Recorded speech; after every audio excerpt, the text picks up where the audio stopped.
source explicitly mentions Ray Hyman, a skeptic brought in to evaluate the program. The scientific establishment couldn't accept it because there was no theory for it. It works in practice, but does it work in theory? That is the most human sentence ever constructed. Even if the hard data is right there, if it doesn't fit the materialist worldview, they reject it entirely.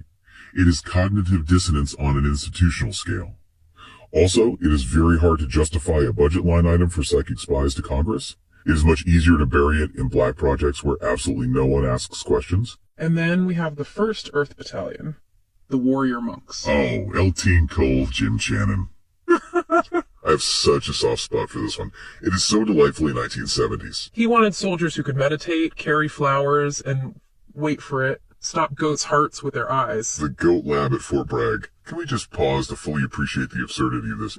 You have highly trained Special Forces soldiers, the toughest men on the planet, staring intensely at a goat, trying to mentally will it to death. And the goat is probably just chewing cud, looking back like, do you have any snacks? Why are you looking at me like that? It is the absolute peak of human folly. Trying to use connection, the gaze, the window to the soul, as a weapon of death.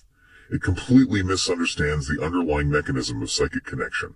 Connection is love. Connection is empathy. You cannot use empathy to kill a goat. Well, unless you just bore it to death. True. But it shows the fundamental misunderstanding. They want the superpower without the spiritual evolution that has to come with it. They want to be Jedi, but they act exactly like Sith. Which brings us right back to Montauk, the mythos, the narrative shield. Camp Hero. The Montauk Project. The lore says they were doing time travel, mind control, and opening interdimensional rifts. The Montauk Chair. The beast from the subconscious. The source makes a fascinating connection to Stranger Things. The show is basically a documentary of the Montauk lore, just conveniently set in Indiana to avoid lawsuits. The beast is the Demogorgon. The Montauk boys are 11. And this leads perfectly to the Rat Cat strategy. Why does the Rat Cat Rocket podcast even exist in this fictional universe? Narrative immunity. This is a brilliant concept. Subdin J and Biggity know that if they tried to go to the New York Times and say, we are genetically modified escapees from a government lab, they would be immediately dissected. Or completely ignored, or put in a local zoo. Right.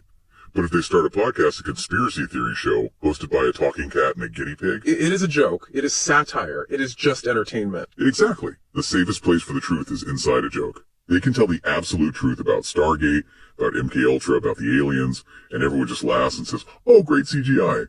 Funny writing. It is the jester's privilege. Historically, the court jester was the only one allowed to openly mock the king. By framing themselves as absurd, they become entirely untouchable. They hide in plain sight. Humans would much rather believe in AI-generated videos than accept that a guinea pig is smarter than them. The source calls it the Rat Cat game, a mix of Scrabble and checkers. Rules that look familiar, but operate on a totally different logic. It protects them, and it allows them to broadcast the truth to the few who are actually listening, like us. So where does this leave us? We have a species humanity that actively suppresses its own genetic potential. That TNRC18 gene. You are biologically wired to be psychic, but your culture and your genetics block it. You have a government that weaponizes the very few who manage to break through that block. They turn shamans into test subjects and soldiers into goat steerers. And then you turn the resulting trauma into mass entertainment. You watch Stranger Things and eat popcorn, totally safe in the knowledge that it's just a story. Meanwhile, the real monsters are sitting in the budget meetings. But there is a silver lining. I keep going back to that moment on the cliff. Eve Lunacy singing to the ocean, the black triangle rising out of the water. It wasn't a military invasion, it was a rescue mission. A moment of pure, unadulterated magic amidst all the military madness. And the fact that the escapees were the animals. The quote-unquote lesser creatures. They didn't overthink it, they didn't hit the fear barrier, they just left. They saw the door was liquid and they walked right through it. From the Jinn perspective, I am a very proud parent today. The rat and the cat figured out how to survive the system way better than the humans ever did. They sure did. They are out there in the Nevada desert right now, eating snacks, broadcasting truth, and sounding exactly like Barry White. That is the ultimate win. So here is our final thought for you, the learner, listening to this deep dive. We talked heavily about the fear barrier. The idea that you are terrified to leave your body because you might lose yourself. But ask yourself this. If the fear barrier is the only thing stopping you, what exactly are you so afraid of finding out there? Are you afraid of the unknown? Or are you secretly afraid that you might find out that the you that you have been protecting is actually the smallest, most boring part of who you really are? Or perhaps ask yourself, who is afraid of you finding it? Because a population that can leave their bodies, see the truth remotely, and instantly connect with each other is very, very hard to control. Very hard indeed. They cannot burn you all. Well, they might try, but you will see them coming from a mile away. True.